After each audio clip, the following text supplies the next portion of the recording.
روزانہ ادرک کا رس شہد میں ملا کر چاٹ لیں، دمے کے لیے بہت مفید ہے۔ بکری کے دودھ میں شہد ملا کر پی لیں، جلدی بڑھاپا نہیں آئے گا۔ نہار منگ دہی میں سونف ڈال کر پینے سے یادداشت تیز ہوتی ہے۔ جن لوگوں کو پتھری ہے وہ زیادہ سے زیادہ خربوزہ کھائیں، کیونکہ اس سے پیشاب زیادہ آتا ہے اور پتھری ایسا ایسا ختم ہوتی رہتی ہے۔ جو حضرات زیادہ سوتے ہیں وہ جلد بوڑھے ہو جاتے ہیں۔ اگر پیٹ میں کیڑے ہیں تو خالص شہد میں اجوائن ڈال کر کھا لیں، کیڑے مر جائیں گے۔ انڈے کی زردی کھانے سے قوت باء میں اضافہ ہوتا ہے اور ٹائمنگ میں بھی اچھا خاصا اضافہ ہوتا ہے۔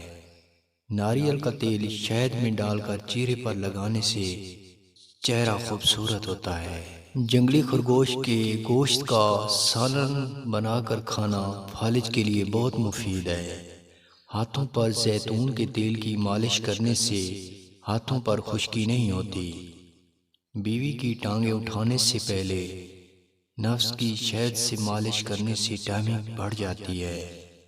اندر ڈالنے سے پہلے نفس پر ناریل کا تیل لگانے سے نفس گدھے جیسا موٹا ہو جاتا ہے۔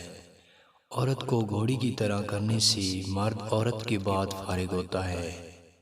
2 دانے سونف کے شہد میں ڈبو کر کھانے سے ٹائمنگ 45 منٹ تک بڑھ جاتی ہے۔